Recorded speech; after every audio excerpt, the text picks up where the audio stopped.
Hello, my name is Lynn, and for most of my life, my parents called me the hopeless one. They bragged about my brother, praised him in front of everyone, while pretending I was invisible. They even threw a party at a vineyard, laughing behind my back, never realizing the vineyard belonged to me. But worse than the insults was the quiet betrayal. The years they drained my trust, my savings, my heart. How far would family go to tear you down, just because they never believed you could rise? The late afternoon sun cast a soft golden haze over the vineyard, stretching shadows across the manicured rows of vines. I stood near the edge of the gravel parking lot, watching as the family trickled in, oblivious to the fact that every stone, every leaf in this place belonged to me. Frank, my father, stepped out of his silver SUV first, smoothing his thinning hair and adjusting his sunglasses as if he were about to walk a red carpet. Claudine, my mother, followed right behind, fanning herself dramatically even though it wasn't that hot. And then there was Dorian, my younger brother, practically glowing with self-satisfaction, dressed like he had just walked out of a business magazine shoot. They didn't notice me right away. They were too busy marveling at the place, making comments loud enough for everyone nearby to hear. "Now this," Frank said, slapping Dorian on the back. "This is class. Only the best for my son's birthday, huh?" Claudine let out one of her theatrical sighs. "Just imagine, Dorian," she cooed. "One day you'll have a place like this under your name, not some whatever it is your sister's doing." I smiled tightly and approached, smoothing the front of my sundress. No one offered a greeting. No one even made eye contact. I wasn't surprised. The party was already buzzing. Long tables had been set with crisp white cloths, bottles of wine lined up like soldiers, and a massive cake with Dorian's face airbrushed on it stood at the center of attention. Photos of Dorian, childhood, graduation, faux-candid shots in tailored suits were scattered everywhere. My name, my face, nowhere to be seen. I grabbed a glass of water from the service table, choosing to stay back, half listening as Claudine played hostess. "Isn't Dorian just the golden child?" she gushed to an older couple from the neighborhood. "We always knew he'd make something of himself. Not everyone has the ambition, you know. Some are better suited to simpler lives." Her eyes flickered toward me. A calculated glance, a loaded smile. I bit the inside of my cheek until I tasted blood. I wanted to respond. God, how badly I wanted to. But I forced myself to smile politely and moved closer to the rows of grapevines, letting the conversation wash over me like acid rain. The speeches began an hour later, after everyone had had enough wine to pretend the tension wasn't thick enough to cut with a knife. Frank cleared his throat loudly and tapped his glass with a butter knife. "If I could have your attention," he bellowed, "I'd like to say a few words about my son." I stood frozen at the edge of the group, my hands clasped so tightly behind my back that my knuckles ached. "Dorian's ambition, his drive, well, it makes a father proud," Frank continued, voice booming over the crowd. "He's a man who knows how to get things done. Not everyone can say that about their kids." Another sideways glance at me, like a punch thrown with a silk glove. Polite claps scattered through the crowd.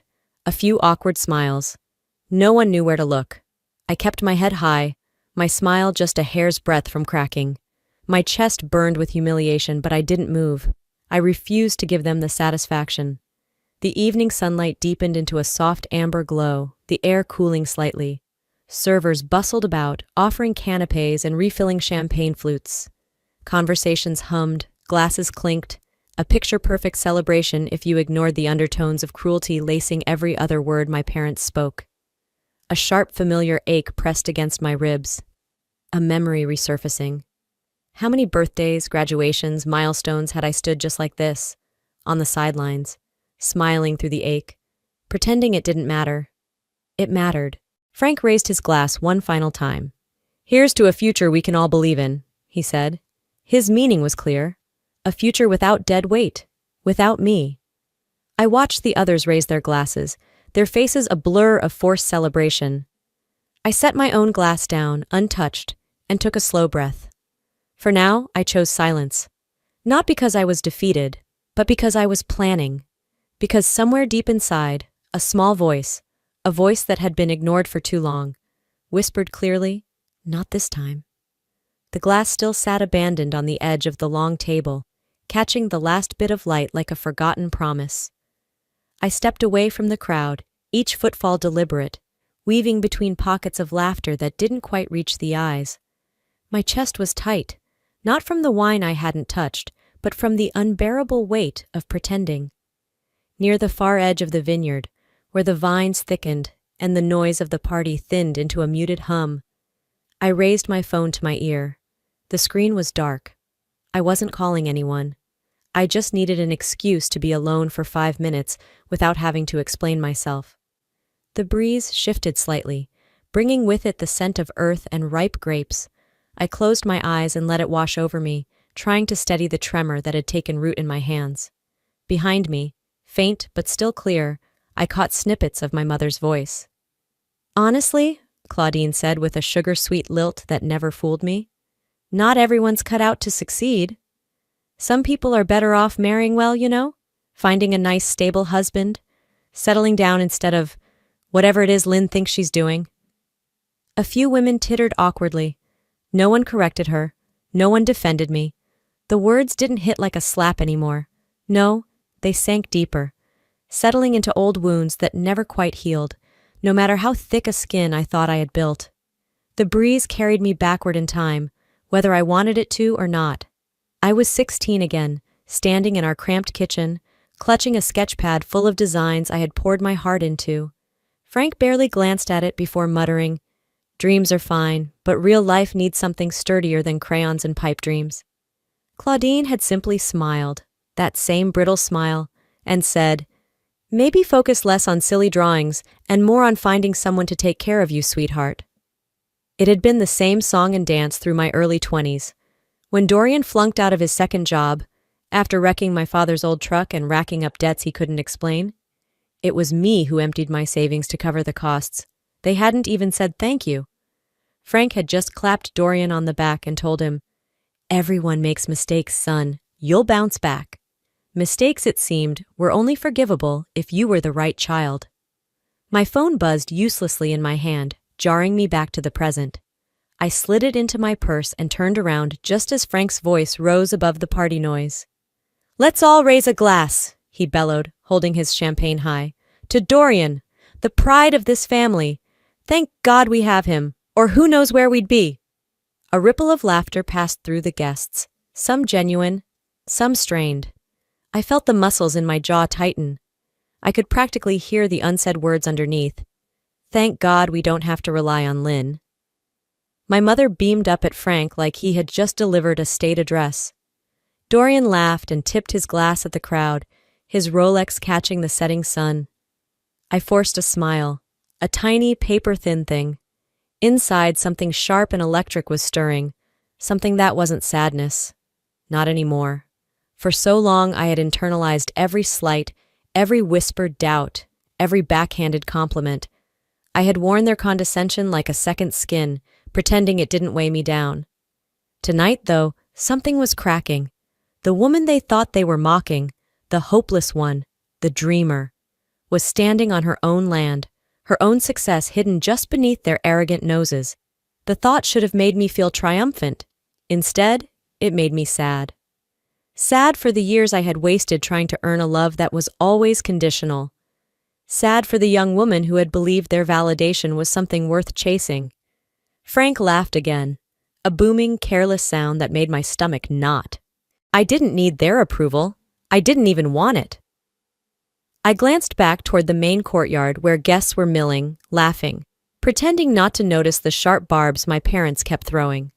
The fairy lights strung overhead flickered on as twilight fell, casting a soft golden glow over the vineyard.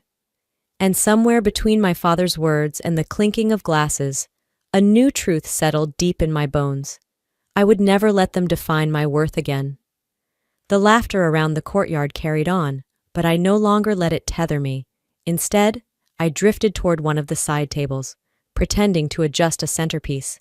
It gave me a moment to steady the pulse roaring in my ears. The fairy lights above twinkled faintly now against the deepening twilight, casting halos around the guests. As I tucked a loose strand of hair behind my ear, a young vineyard employee approached, balancing a tray of wine glasses. His khaki uniform was crisp, and his cheeks flushed slightly as he noticed me standing alone. "Good evening, Miss Sharp," he said warmly, offering me a glass with a small respectful nod. Time froze. The words were innocent, casual even, but they crashed into the fabricated world my parents had built like a hammer through stained glass. Frank stiffened mid-sentence, his laugh dying in his throat.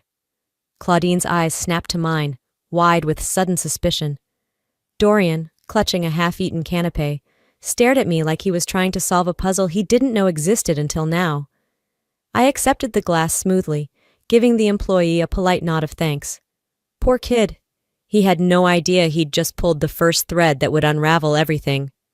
Conversations faltered nearby. Someone coughed awkwardly. The tension around our table sharpened, slicing through the festive pretense like a scalpel. Frank recovered first, forcing a hearty laugh that rang just a touch too loud.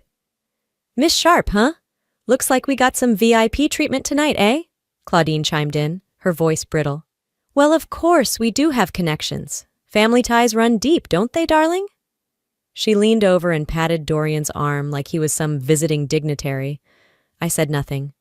I simply sipped my wine, savoring the taste, dry, bold, sophisticated, nothing like the cloying sweetness of their lies. Frank flagged down another server, puffing up his chest. "We'd love to meet the owner.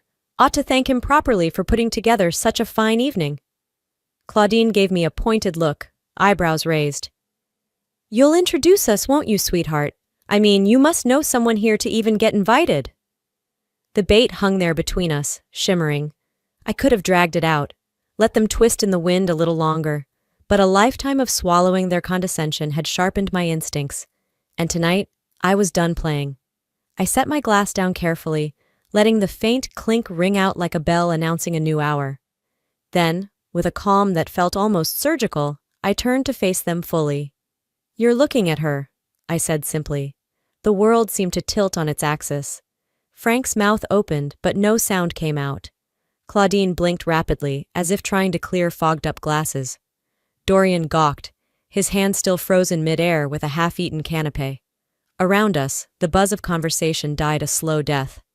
People turned subtly, curiosity sharpening their expressions as the tension became impossible to ignore. A fork clattered onto a plate somewhere behind me. I straightened my shoulders, feeling the weight of years slide off like a too-heavy coat. I didn't raise my voice. I didn't need to. Every word hit like a gavel pounding a courtroom bench. "I own this vineyard," I continued, voice steady. "Every vine, every barrel, every bottle you toasted with tonight. It's mine." For a moment, there was only silence, thick and suffocating. Then a nervous laugh bubbled out of Frank, a brittle, cracking sound.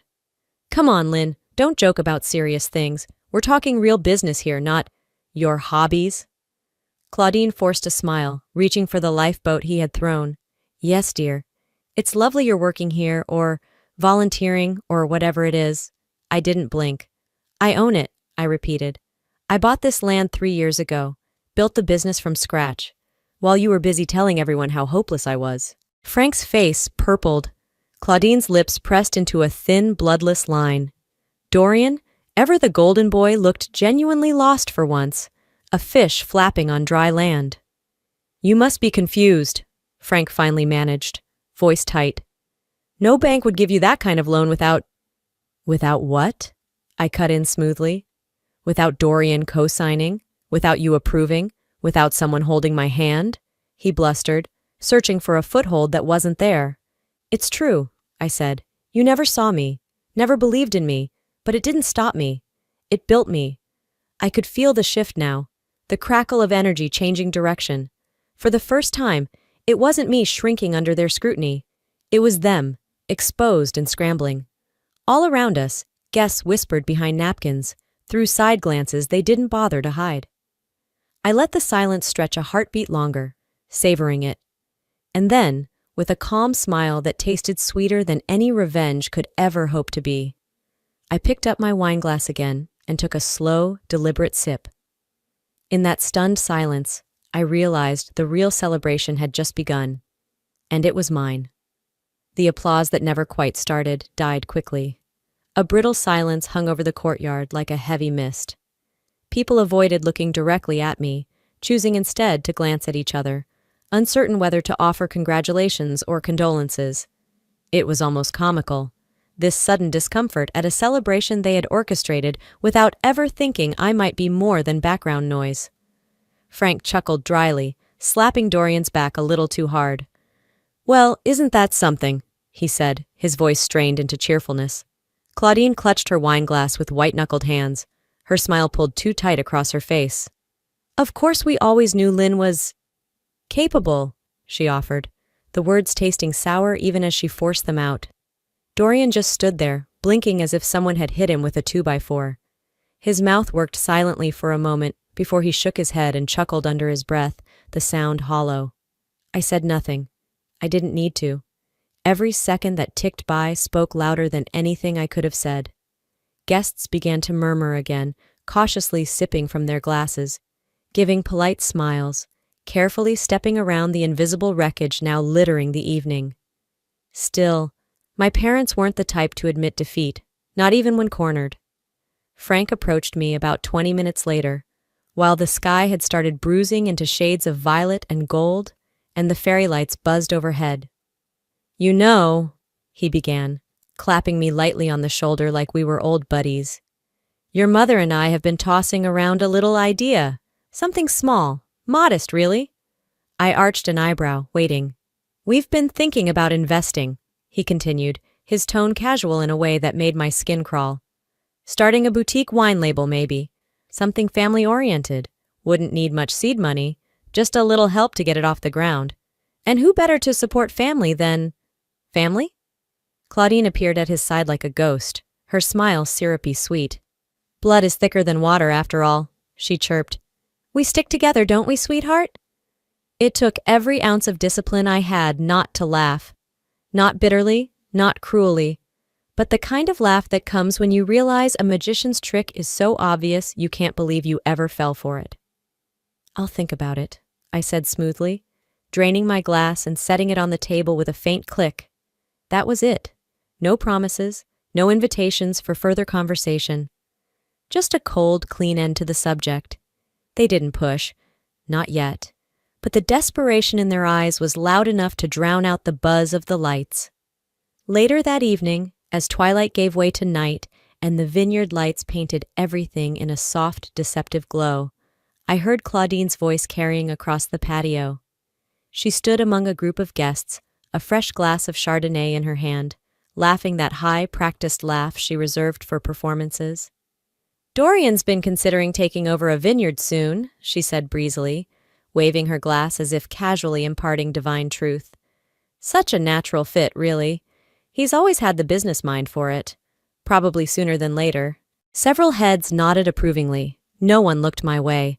I stood rooted where I was, watching the scene unfold like an actor trapped in the wrong play. My nails bit into the skin of my palms, hidden discreetly in the folds of my dress. The arrogance, the sheer entitlement. This wasn't just about ignoring my success. This was about rewriting it, claiming it, acting as though my years of blood, sweat, and private victories were nothing more than a footnote to Dorian's inevitable rise. They weren't even subtle. And worse, they didn't even feel shame. I didn't confront her. Not there. Not then. I simply let the anger settle into something heavier, something denser, a decision crystallizing in my bones. No more pretending, no more second chances. By the time the sun dipped behind the hills and the first stars blinked into existence above the vines, I knew the simple, brutal truth. It was me or them, and I was done losing. As the stars shimmered faintly above the vineyard, the evening air cooled, brushing against my skin like a whispered warning. Conversations around the courtyard tried desperately to resume their rhythm, but the undercurrent had shifted. I could feel it in every glance, every stilted laugh. And yet, somewhere deep inside, I felt steady for the first time all evening. I wasn't surprised when Frank found me near one of the trellises, feigning casualness with every stiff movement. He sauntered over, hands in his pockets, wearing that lopsided grin he saved for when he thought he was being charming, or manipulative. "Hey, pumpkin," he began, drawing out the words like we shared some inside joke. "Been thinking, Maybe it's time we make this little venture a real family affair. I folded my arms loosely across my chest, saying nothing. You know, he continued, shifting his weight, might not be a bad idea to get your mother and me listed officially, as co-owners, family trust and all that. Easier tax breaks, too. He winked like he had just shared some grand secret, some brilliant scheme I was lucky to be in on. Claudine wasn't far behind, gliding over with a flute of champagne and a sugary smile. It would show unity, she added, her voice lilting and false. People trust family businesses more when the whole family's involved. They thought they were being subtle. They thought flattery and pressure, sweetened with fake smiles, would coax me into compliance. I met Frank's expectant gaze with an expression so blank it almost hurt to hold. No, I said, voice low, even. Frank blinked. Claudine's hand tightened on her glass, the crystalware creaking ominously under her grip. No discussion? Frank asked, trying to chuckle it off, but his voice cracked at the edges. I shook my head once, slowly. This vineyard is mine. It stays mine. End of discussion.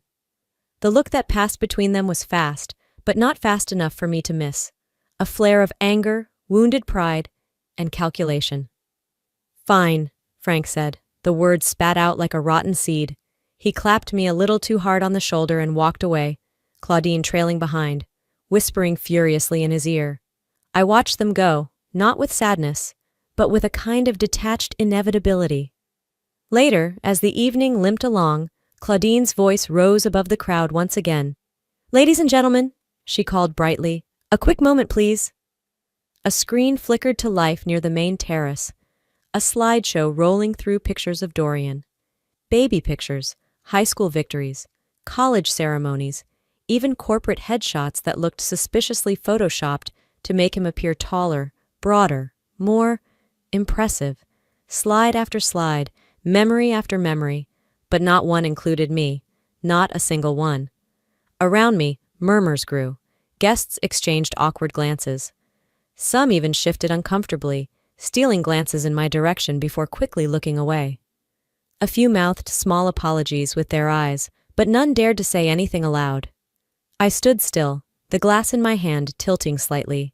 The ache was sharp, surgical, but it didn't split me open the way it might have before. Instead, it crystallized into something cleaner, sharper. Claudine beamed through the entire presentation, as if daring me to react, as if daring me to break. But I didn't. I smiled, small, unshakable, and cold as marble. When the last picture faded into darkness, polite applause broke out, hesitant, obligatory. I set my empty glass down on the nearest table and slipped away from the crowd, heart steady, steps sure. I found Frank and Claudine huddled near the wine-tasting station, laughing too loud at nothing. I approached them quietly, letting my presence press against them like a rising tide. Frank turned first, his grin faltering slightly. "Enjoy the show?" he asked, too loudly. I didn't bother with pleasantries. "If you ever try something like that again," I said, voice low enough only for them to hear, "you'll regret it." They blinked at me, twin masks of confusion poorly worn. "You've been warned," I continued, my tone flat, unyielding. "Push me, and you won't just lose access to this vineyard. You'll lose any place you still have left in my life." Claudine's mouth opened. Some protest, some excuse, but I was already turning away. I didn't need to argue. I didn't need to explain. The line had been drawn. Now it was up to them whether they would cross it and face the consequences. I walked away from them without looking back, my heels pressing into the gravel path, each step heavier than the last. The night had turned cooler, the faint scent of ripened grapes mixing with the crispness of approaching autumn. The vineyard lights flickered gently against the deep blue sky, casting everything in a golden haze. As I rounded the corner back toward the main courtyard, a hand brushed my arm lightly. I turned to find one of the older guests, Mrs. Cantrell, a woman my parents always fawned over. Standing there, her mouth pulled into an awkward, sympathetic smile. "You deserve so much better, dear," she said, voice low but carrying enough weight that I saw a few heads nearby tilt, eavesdropping. It wasn't kindness. It was pity. Manufactured pity. I could see the strings attached to her words, the subtle puppetry orchestrated by Frank and Claudine. They hadn't just tried to humiliate me in private. They had sown whispers throughout the party like rotten seeds, ensuring that even strangers would see me not as a woman who had built her success, but as the wounded, overlooked daughter. My fingers itched to clench, but I forced my hand to stay loose, my face neutral. I nodded politely and murmured something vague, slipping away before the tightness in my chest could break through my practiced calm. I didn't owe them a scene. I owed myself my dignity. Inside the tent where the music pulsed low and the wine flowed more freely, Dorian was holding court. He lounged casually against one of the bar stools, surrounded by a few of our more impressionable cousins and some of the Vineyard's newer investors, who clearly hadn't caught up with tonight's drama yet. I was halfway across the room when I caught his voice, too loud, dripping with fake charm. "Good thing Sis had a few bucks to spare back in the day," Dorian laughed, lifting his glass in a mocking toast. "Best donation I ever got. Seriously, without that little loan, who knows where I'd be?" Laughter rippled around the small group, some genuine, some awkward, and a few people glanced at me, their smiles freezing in place when they realized I'd heard every word. Donation. As if the loan I had given him, money scraped together from my first miserable jobs, money he had begged for after crashing and burning at yet another opportunity my parents handed him, was some casual favor, a handout, not a sacrifice.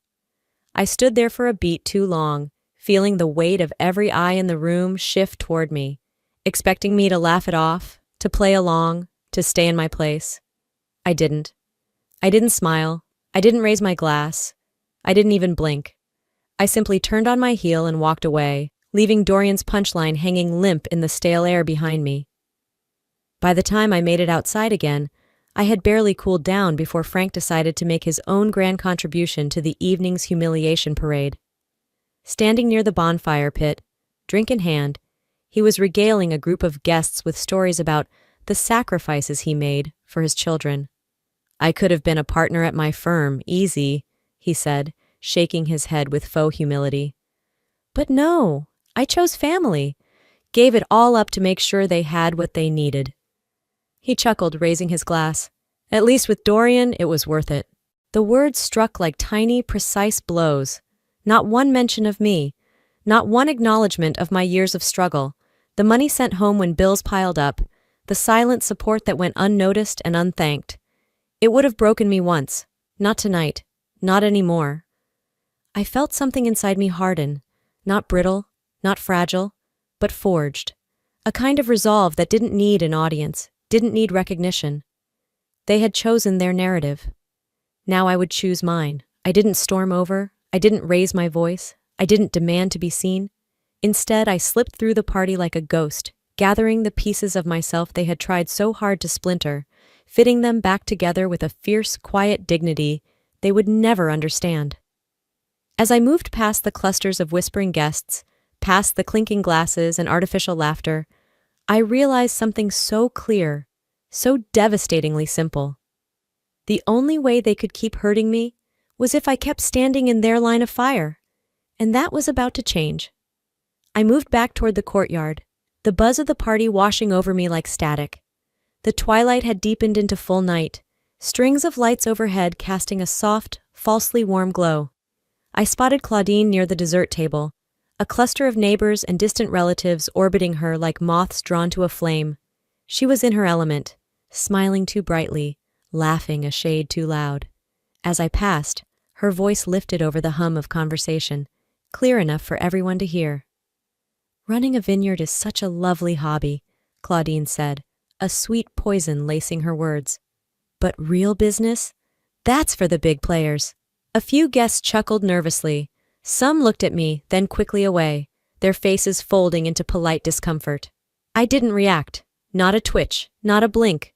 If Claudine expected me to flinch, to shrink down into the role she had assigned me for so many years, the grateful nobody riding on the coattails of the real successes in the family, she was about to be sorely disappointed. Her words slid off me like rain over stone. I had built something real, something enduring, while they clung to illusions. I would not let their pettiness carve holes into the life I had fought for anymore. I moved toward the far end of the patio, where a small platform had been set up, a makeshift stage. It was supposed to be for a light-hearted family toast, a few kind words shared among close friends. Instead, it became a platform for a performance that made the evening curdle in my stomach. Frank stood tall, a wide grin plastered across his face, holding a long, narrow box wrapped in navy paper. Next to him, Dorian preened under the soft applause of a few sycophants. "For our golden boy," Frank announced, his voice booming out across the courtyard. "A little something to remind you of everything still ahead." He pulled the box open with a theatrical flourish, revealing a gleaming Rolex, silver and gold, its face catching the lights like a beacon. The crowd clapped, some out of habit, some because they didn't know what else to do. I stayed where I was, hands loose at my sides, mouth fixed in a neutral line. No one glanced at me for acknowledgement. No one handed me a token of pride. There was no slideshow for me, no gifts, no whispered congratulations for the vineyard whose grounds they now trampled without even a nod to the woman who built it. But the absence didn't hollow me out the way it once might have. It clarified everything. They didn't celebrate me because, deep down, they needed me to stay small, to stay broken, to stay easy to dismiss. Their need didn't have to be my truth anymore. Before the applause had even died down, Frank was back at it again, pulling a thick white envelope from his jacket pocket. He clapped Dorian on the shoulder roughly, almost knocking the watch off his wrist. "And here's a little something to get you started on your next big venture," he barked, loud enough for every curious guest to hear. He shoved the envelope into Dorian's hand. A few nearby guests peered over, eyes widening slightly at the visible bulge of cash. Someone gasped softly. Another person clapped awkwardly. A cousin near the dessert table gave a small, uncomfortable laugh. It wasn't a gift. It was a spectacle. It was a crown placed on the wrong heir's head, a public coronation fueled by denial and desperation. I stood still, drinking in the sight. Every false smile, every sidelong glance, every unspoken judgment hanging in the heavy, humid night air. They thought this would humiliate me. They thought it would shame me into silence, back into my corner. They thought wrong, because standing there amid the forced celebration, I felt something ignite deep within me, not rage exactly, though anger pulsed thick and hot in my blood. It was something colder, sharper, the kind of focus you find when you stop asking for permission to exist. The next move wouldn't be words, it would be action. They wanted a war. They had just declared it, and I would fight it on my terms. The days that followed blurred together. A strange, buzzing quiet settled over the vineyard, interrupted only by the mechanical routines of harvest and the occasional phone call I was too tired to answer. It was a Tuesday morning when the letter came. A thick, official envelope, stamped from the Superior Court of Napa County. My heart didn't skip or race. It simply sank, as if it had known this was coming. I sat alone at the long oak table in my kitchen, the vineyard stretching out just beyond the wide windows, golden under the mid-morning sun. My coffee went cold as I broke the seal. The words hit like a punch to the gut. Petition for guardianship, filed by my parents, claiming I was mentally unstable, claiming I was incapable of managing my own affairs, claiming, laughably, cruelly, that I needed protection. For a moment, the world seemed to tilt, the edges of the paper blurred, but I blinked hard, forcing everything back into focus. This was it, the final card they had to play, and they had played it dirty. I set the letter down with careful precision, the way you might set down a viper you found coiled in your hands. Then I stood up, reached for my phone, and called my attorney. No tears, no begging, just a steely, razor-edged calm. The day of the hearing came faster than I expected. I wore black. Not out of mourning, there was nothing left to grieve, but out of a cold, quiet defiance. The courtroom was sterile, the air thick with tension. Rows of polished benches stretched out behind me, filled with a scattering of acquaintances and nosy locals who had caught wind of the scandal. Frank and Claudine sat at the petitioner's table, all fake concern and martyrdom. Claudine clutched a tissue theatrically, dabbing dry eyes. Frank wore a dark suit that strained across his gut, his mouth set in a grim paternal line. I took my seat at the respondent's table, my attorney beside me, a sharp, unflinching woman named Meredith, whose calm professionalism was a balm against the venom leaking from across the aisle. When the judge, a silver-haired woman with piercing eyes, called the session to order, the room seemed to hold its breath. Frank was the first to speak. He painted a picture of a daughter too fragile to manage her affairs, prone to emotional instability, at risk of being taken advantage of.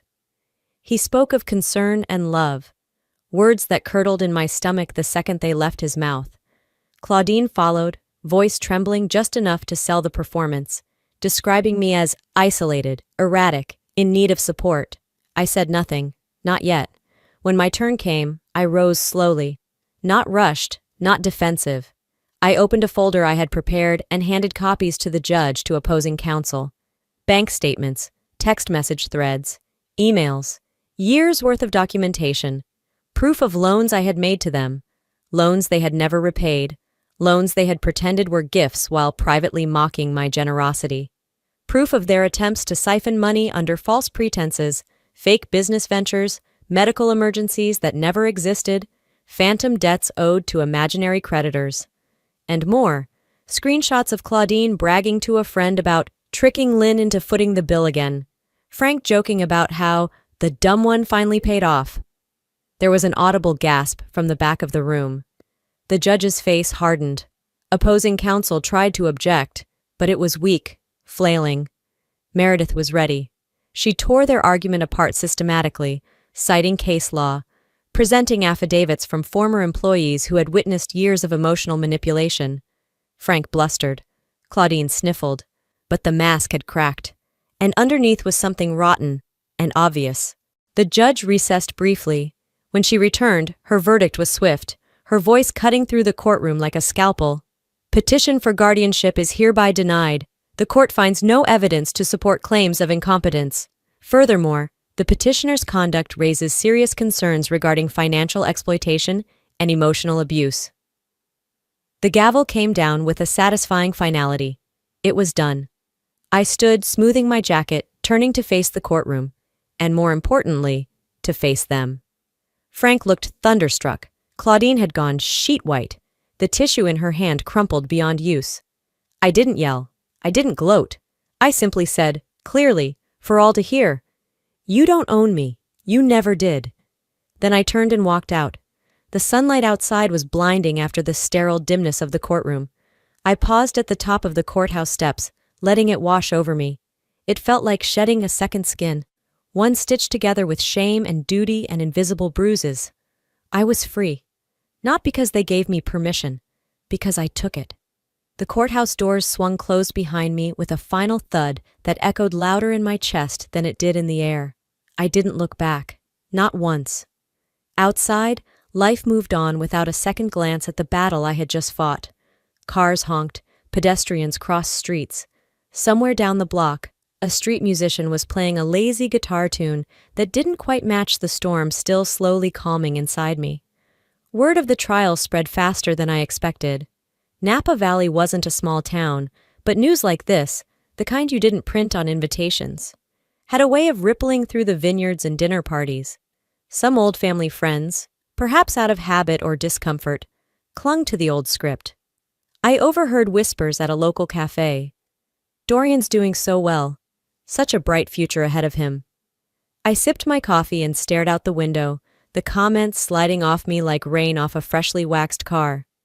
They didn't know. They didn't want to know. It was easier to cling to the golden boy image, to pretend the cracks weren't there. And that was fine. Some people choose blindness because it's safer than facing the truth. I wouldn't waste another breath trying to peel their eyelids open. Later that evening, as the sunset bled over the hills in molten orange and purple, my phone buzzed. A message from Claudine. "Let's move past all this, honey. It's just family drama. Nothing worth ruining relationships over. We still love you." I stared at the words for a long moment, feeling a sadness deeper than anger could ever reach, still pretending, still minimizing, as if dragging me into court, smearing my name, Trying to steal my freedom had been nothing more than a kitchen table squabble over burned Thanksgiving turkey. I didn't reply. Some silences were louder than any response. I let the message hang there in my inbox, unopened again after reading, a digital gravestone for a relationship long dead. The final blow came a few days later. Scrolling absent-mindedly through social media, I stumbled upon a public post Dorian had made. Some people just can't handle success, so they invent fake stories to tear everyone down. Family embarrassment, sad really. There it was, in black and white, no tags, no names, but everyone would know. Everyone already knew. For a moment the screen blurred as tears threatened, not because his words hurt in the way he intended, but because they confirmed, beyond any last shred of denial, that there was no going back. I closed the app. I blocked him.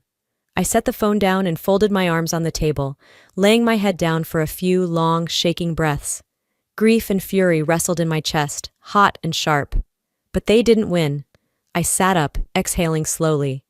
They could throw words like knives all they wanted. I was no longer standing in their line of fire. One afternoon, about a week after the court case, I found myself wandering out into the vineyard. The sun was low, washing the rows of grapevines in a honeyed glow.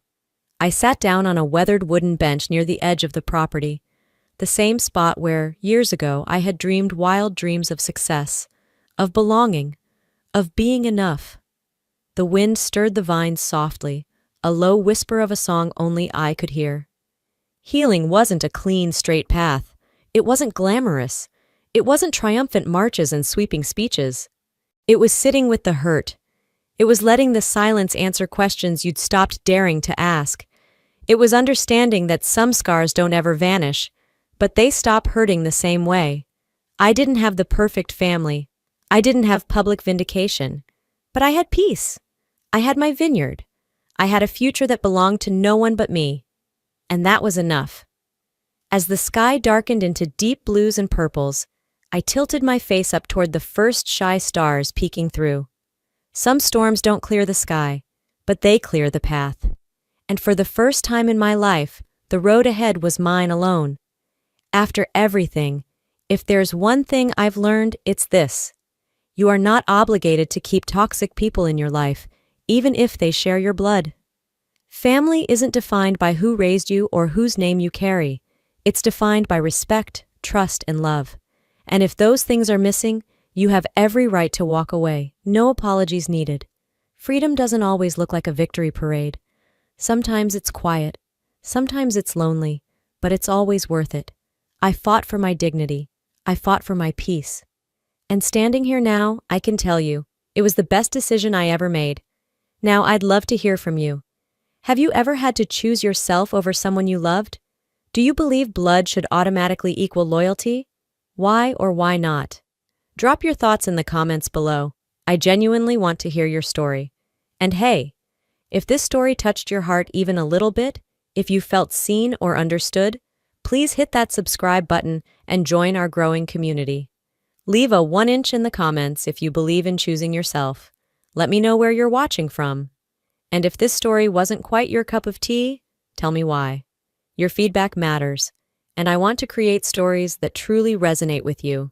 Thank you for being here. Until next time, stay strong, stay kind, and most importantly, stay true to yourself.